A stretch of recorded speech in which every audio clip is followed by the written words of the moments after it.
nila, malapit na daw ang birthday ni former President Duterte, March 28. May plano ba kayong bisitahin siya sa Netherlands? And number two, may birthday message ba kayo for former President Duterte? And number three, sorry, tatlo. Bakit daw kayo ang one of the few, maybe one of the two governors in the entire Philippines, 70 plus provinces, bakit niyo sinuportahan siya noon na he was an underdog and he wasn't that popular, he wasn't in power? Bakit kayo close sa kanya or bakit niyo siya sinuporta noon? Anong relationship niya sa kanya since Okay. before? Una, ang sabi ng ating Pangulo, ang dating Pangulong Presidente Duterte, huwag na kayong pumunta sa The Hague at wala naman kayong magagawa dito unless gusto ninyong sumama sa kulungan. Wala namang balak magpakulong. At tama naman siya. Ang bakbakan na ito ay para sa Pilipino. Lahat ng krimen na sinasabi ay nangyari dito sa Pilipinas. Ang mga personalidad, mga kapwa Pilipino, bakit hindi dito ang bakbakan o hatol o paglilitis? Ngayon, yung birthday wish ko, sana magaling siyang abogado, malalampasan niya to. Sigurado ako. Higit sa lahat, 80 years old na siya. Nako, kaya gusto ko, sana ako mag-deliver ng cheque na 10,000 pesos sa Expanded Centenarians Act sa kanya. Oo. May Pang-asar lang. 10,000 pesos pala.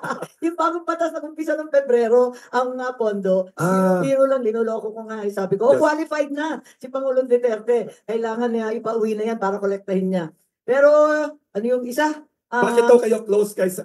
Maraming nagtatanong na media, nung tumatakbo daw siya, kayo one of the two.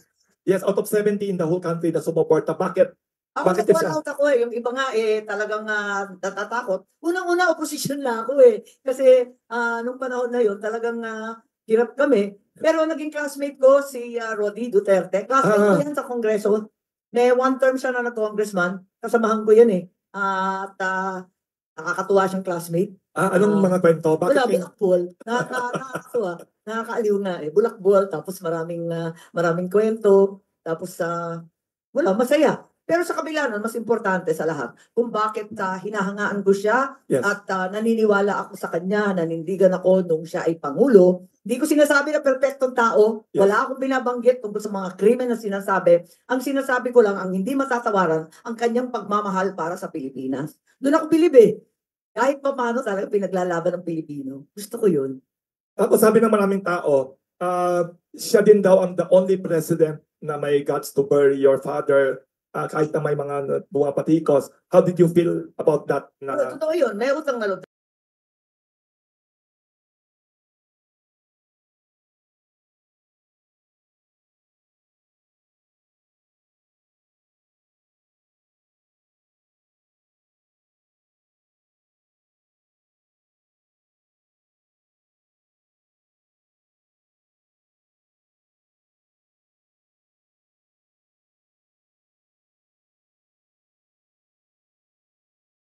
Responsibilidad ng isang panganay na ilibing ang magulang. Kaya ako, para sa akin, malaking bagay talaga na inilibing. 4 na presidente, ilang dekada yon hindi mailibing. Yes. 4 na pangulo yon yung isa pa kamag-anak pa namin. Ay, Talagang ayaw ilibing. Pinsan na tatay nyo.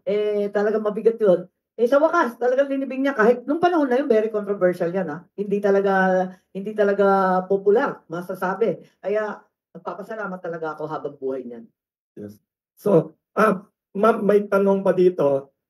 Tanong ito ng 7 media. Dito, Sabi nila, Senator Amy, will you still attend ba the rally ng Bagong Alyansa? Kasi wala kayo sa recent rally, sabi ng isang media.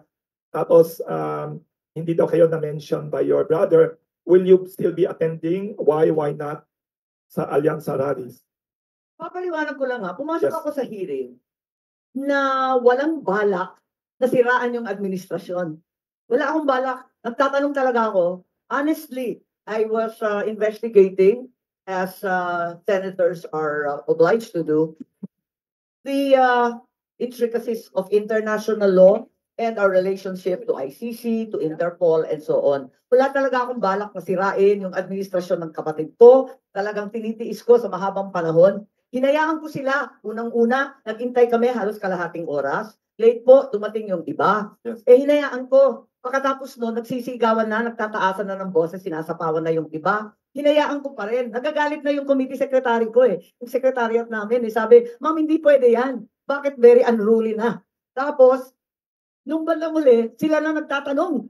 Hindi na ako. Eh sabi niya, ma'am, bawal yan. Naglabas na nga ng gavel. Pukpukin na ninyo yan. Ma'am, hindi pwedeng ganyan. Eh sabi ko, hindi naman. Hayaan mo na.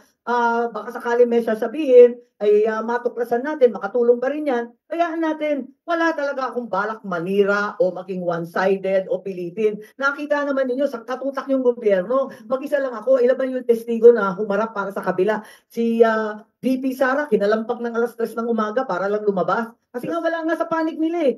Talagang lahat gobyerno. So hindi ko talaga binalak yan. Pag nag-imbestiga ka, hindi mo alam kalalagsan eh. Hindi mo talaga alam. So wag na natin sabihin na sinadya yan. Ako kung ano-ano nang sinasabi, nakita naman nila. Sila-sila naman ang hindi nagkakasundo sa kwento. Wala naman akong sinabi o linagay sa bibig nila. Di wala naman akong dagdag. Hinayaan ko ng hinayaan. Ngayon, yung tungkol sa rally na hindi na ako binanggit, okay lang. Eh, tiisan tayo, wala tayong magawa. Total, sinabi ko naman mulat sa poll, baka mauwi ito sa away-away ng dalawang panig. Ayoko maipit. Sinabi ko na yun eh, nung umpisa pa. Kaya sabi ko, independent na lang ako. Pupunta ako sa rally kung saan barkada ko yung lokal, yung host. Kaya sabi ko, yung unang rally sa Ilocos, nagwawala na yung anak ng gobernador, sumipot ka naman, lakad natin to. Ayun, di sumipot ako. At yun nga. Pero yung ibang rally talagang hindi ko na pinupuntahan. Pumunta naman ako. At pinagpilitan. Matagal na rin yung tiis ko eh. Sa totoo lang, nahihirapan ako. Hindi ko nakakausap ang aking kapatid kundi sa publiko. At maraming humaharang. Eto nga. At napilitan ako magsalita. Tumayo ako doon tungkol sa budget na walang kakwenta-kwenta. Tumayo rin ako doon sa impeachment. Tapos yung last year, sa totoo lang, hindi ako mahilig sa iba't ibang mga investigasyon eh. Tapos yung AKAP, wala. Napilitan ako magsalita. Nag-imbestiga rin ako doon sa, kung maalala niyo, yung People's Initiative. Yung mga peking signature, yung mga peking pinapirma na sinuhulan pala. Ayun, napilitan ako kasi wala nang tumatayo. At para sa akin, ilang dagok na sa ating demokrasya mga pangyayari. Hindi na natin pwedeng palampasin. Wala na tayong republika kapag hinayaan ng hinayaan. Kaya, tiisan na lang po, okay lang. Kung hindi ako binanggit sa rally, tutol, ang sinabi ko naman, mula ngayon, tutukan na natin tong isyung to kasi nakasalalay dito ang pagkatao at soberanya ng Pilipinas. This is way past Marcoses or Dutertes or politics or the elections. This is really the most important argument today. Nagulanta lahat ng tao, pati ako, at hindi lamang dahil ang nakita natin parang tatay o lolo pa na napakahina na at matanda, kinakaladkad, dinaladyaan sa kung saan, alayo-layo. Tayo nga galit na galit pag Pilipino, hinahatulan sa ibang bansa eh. Bakit natin papayagan dito mismo, kinuha. Parang ang hirap tanggapin. Kaya, yun, para maintindihan ko, para maintindihan rin nating lahat, tumawag ako ng hearing na walang kabalak-balak manira kanino man. Ma'am, marami nagtanong dito. Based sa nangyaring hearing nyo, the first hearing, anong conclusion nyo? Legal o illegal, irregular, or ang pagka-aresto at saka pagpadala sa Netherlands sa dating Pangulong? What is your conclusion? O meron na ba? Well, Wilson, nakita mo na medyo mahaba, no? Yes. Tinapos ko na kasi gutom na ako. 4 na nakikita ko sa mga testigo, times 4 na sila. Kaya napilitan tayo tumigil. Pero marami pa rin tanong. Siguro bigyan niyo ako ng pagkakataon na himayin ng maigi at maglalabas na rin ako ng report o di kaya tatawag ako ng second hearing. Yes. Tinatanong nila kung may second hearing pa. Ang sinasabi ko, nahihirapan ako kumuha ng testigo. Nakita naman ninyo yung gobyerno, kumpleto, yung iba pang mga andon, puros opisyal. So, kinakailangan siguro at nananawagan ako na sana may ex-justice na nakakaintindi ng constitutional international law, yung mga practitioners and professor ng international law, sana tumulong na lang po sila para maintindihan natin kasi yung international law, hindi naman pangkaraniwan niya na araw-araw may abogadong nakikipaglaban dyan. Tapos, gusto ko rin sana magsalita yung ibang kapulisan, yung ibang may maidadagdag sa mga pangyayari. Baka may DFA, wala kasi si Secretary Manalo noon. Sana dagdagan na lang ng kalaman para sa atin lahat. So may schedule na possible? Wala pa eh. Iniisip ko nga kung hindi makabuo, maglalabas na lang ako ng committee report kung ano man ang kailangan. Yes. Medyo maraming issue eh. Kaya gusto ko maingat. Isulat ko lang muna ng maayos. Kasi kailangan himayin. There are issues about international law and our jurisdiction, exercise of jurisdiction, Yes. membership under the ICC, So our that's something- so-called commitments under the Interpol, the Yes. distinctions that all Filipinos have now become very Yes, yes. familiar with. Itong tinatawag Let- na diffusion versus yung ating red notice. Kung ano ba ang ibig sabihin ng bawat isa dyan. At syempre, yung nakita natin, kung may linabag sa batas, kung talaga bang kailangan at karapatan ng isang Pilipino, pumunta muna sa isang hukuman na Pilipino din para ma-extradite. O ibig ba sabihin, sinurrender? Legal ba na isurrender ang kapwa Pilipino ng basta na labag sa kanilang kagustuhan? Tapos yung mga karapatan ng akusado, talaga bang kinilala? So marami, hihimayin natin ng maigi para hindi tayo nagkakamali at hindi talagang hindi tayo masyadong ano bang tawag doon, yung parang hindi maingat sa pagsusuri ng mga issue. Magulo kasi Ang daming batas May RA 9851, may extradition law, may ICC, may constitution ng May Interpol. Interpol. Marami kasi yan Kaya kailangan na himayin ng maigi. Thank you.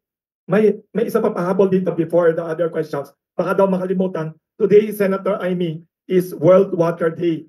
Before we go to other political hot issues, World Water Day kasi today. So the Philippines daw, may nagtanong dito, text sa akin, the Philippines daw is abundant